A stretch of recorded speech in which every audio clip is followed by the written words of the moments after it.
Hey guys, তোমরা কি জানো দক্ষিণাকালী এবং শ্মশানকালীর মধ্যে পার্থক্য কি? তো চলো আজ সেই ভিডিওই তোমাদের সাথে শেয়ার করব। দক্ষিণাকালীর ডান পা শিবের উপরে থাকে এবং বাম হাতে থাকে খড়গ। এবং শ্মশানকালীর মধ্যে পার্থক্য হচ্ছে মায়ের বাম পা থাকে বুকের ওপরে শিবের এবং ডান হাতে থাকে খড়গ।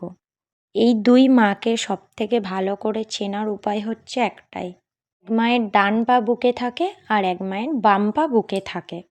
অনেকের মুখে শোনা যায় শ্মশানকালী মায়ের জিহবা এবং দাঁত বেরিয়ে থাকে না, কিন্তু দক্ষিণাকালীর থাকে। এটা বিভিন্ন লোকের বিভিন্ন মতামত। দক্ষিণাকালীর পুজো গৃহস্থ এবং সন্ন্যাস সবাই করতে পারে, কিন্তু শ্মশানকালীর পুজো কিছু বিশেষ অধিকারী ব্যক্তিরা ছাড়া আর কেউ করতে পারে না।